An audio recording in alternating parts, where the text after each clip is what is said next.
Wagwan people, welcome to today's football podcast. This is where football analysis meet sharpness. Na jana kuna games zimepigwa, game kadhaa. Manchester United wamepiga dhidi ya mwana Newcastle, Chelsea wakapiga dhidi ya mwana Aston Villa, Arsenal wakakipiga dhidi ya mwana Brighton, Manchester City, the title contenders according to me, wakapiga dhidi ya mwana Nottingham Forest.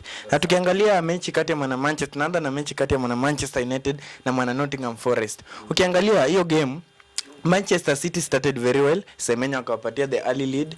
Nottingham Forest wakarudisha. Ukapata Rodrigo, the midfield maestro Rodrigo from injury from the bench, akapatia Manchester City a lead of 2-1. I don't know what happened. Sijua Man City wanataka kuachia Arsenal ligi. I don't know what is happening. Nottingham Forest wakakuja wakakomboa ikakuwa 2-2. And there is this chance that Erling Haaland alipoteza dakika ya mwisho, an open play ile yenye Murillo alirudi nyuma after washapita goalkeeper. By the way, walikuwa washapita goalkeeper, wamebaki na post peke yake, but out of nowhere Murillo came na akadefend ile bao. So the question of the day is, wewe unaona Manchester City wakibeba ligi ama hiyo ishaenda? Unajua it's a bitter truth to accept that Arsenal is going to lift the Premier League. Sijui tutatembea wapi. Tutatembea wapi? And the game yenye tunaona maybe ita define the title contention ni hiyo game kati ya Manchester City na Arsenal. Tukikuja another game yenye kivumbi kilionekana, game ya Manchester United na Newcastle United. A very tough game. Manchester United traveled to St James Park, a very tough stadium. Ukiangalia Nottingham Forest, the last 5 games they wajawin, wamepigwa wakadraw moja, wamepigwa 4 wakadraw moja. So wamekutana na Manchester United. First half Newcastle played very well. Newcastle dominated the game until Bruno Fernandes caused a penalty yenye Gordon aliscore. It was very painful. Gordon akascore penalty, but Manchester United wakaforce hiyo pressure first half, wakakomboa through the head of Casemiro akakomboa ikakuwa 1-1. So people thought that Manchester United vile wanaenda nje half time watarudi na strategy ya kupiga Newcastle United, of which kila mtu kama ungeuliza mtu first half Man U wamedraw 1-1, Newcastle has a red card. Ule Ramsey alipata red card. Una expect in second half? Hata kani wewe ungesema Manchester United inaenda kupiga Newcastle, but second half ilikuja, I don't know, ni Carrick kusikia ati new deal unataka kuwa manager wa Manchester United, I don't know. So kusikia hivyo Carrick akatoa Mazraoui defense, akaleta Malaysia, akatoa Luke Shaw, akaleta Dalot, akatoa Maino, akaleta Ugarte. 90th minute 94, Osula, an academy player from Manchester United. Ule kijana walitoka counter. Ukiangalia huyu kijana aliingia Malaysia, ndio the real cost ya hiyo game. Anakataa kuja kukava mtu from the line huku nje. Anangoja player anaingia ndani, inside the box, yana relax. Out of from nowhere wanapiga bao inaingia. Hii ndio tunasema, unaona goalkeeper kama David Raya. David Raya is a really good goalkeeper. Ukiangalia mechi ya Arsenal na Chelsea, ile bao ya mwisho yenye Garnacho alikuwa afungi, game ishe 2-2.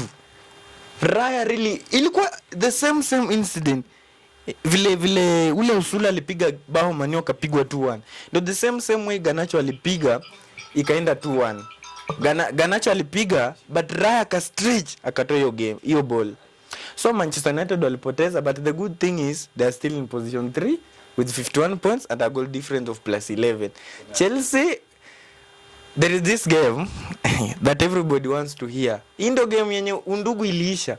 We thought that Manchester United and Chelsea are brothers. Mungu naye ni nani? Game ya Chelsea ilianza mapema. Chelsea wakatangulia kufungwa bao kwa kupitia Douglas Luiz ambaye alipiga heel kisigino kali sana. Tuka expect hii game Chelsea wanaenda kupoteza. Out of from nowhere. Kuna kijana anaitwa Joao Pedro, the attacking striker wa Chelsea. Joao Pedro, it's a very good player. Ukiangalia GA yake, goal involvement this season, actually he is the best signing striker. Alifunga pale hat-trick yake. Na ukiangalia si mpira zenye zilikuwa zimekufa zenye alimalizia tu. Huyo boy ali struggle. Ukiangalia bao yake ya kwanza alitoka katikati ya uwanja. Vile hiyo pasi iliendea Gusto, uliona Joao Pedro alitoka katikati, akakimbia karan, akapita Ezri Konsa na Matikash, akapita akaenda pale katikati akascore. The same way akafunga bao ya pili, the same way akafunga bao ya tatu. Na a very silent player mwenye waongelei ni Alejandro Garnacho. Garnacho really played very well. Ukiangalia alikuwa threat sana kwa Aston Villa.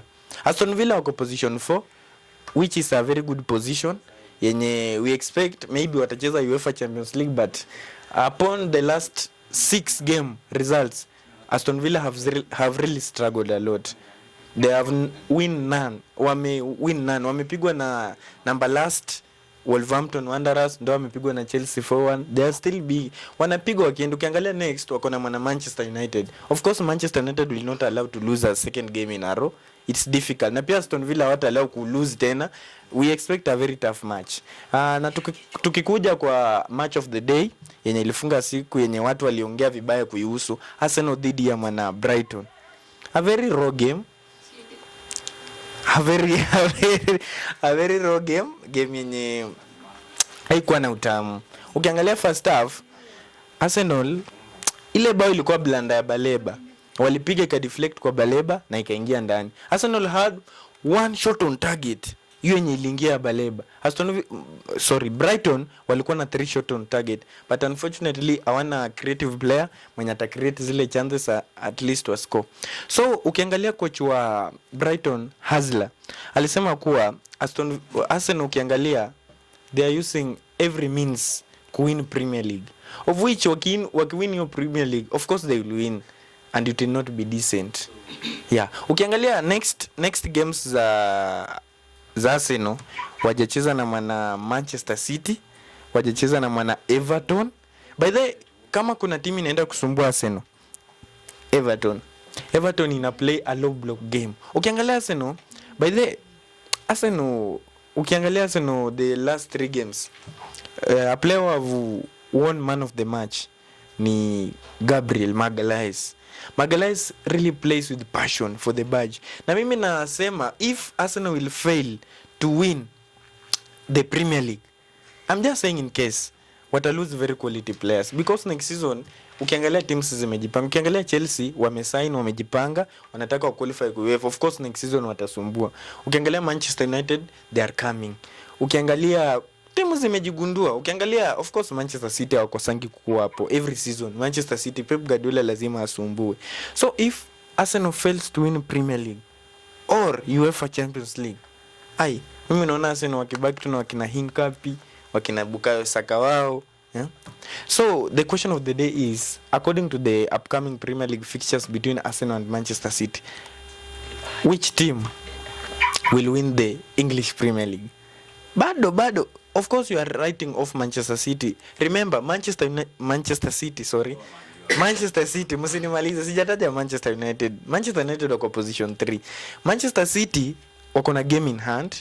They have 59 points.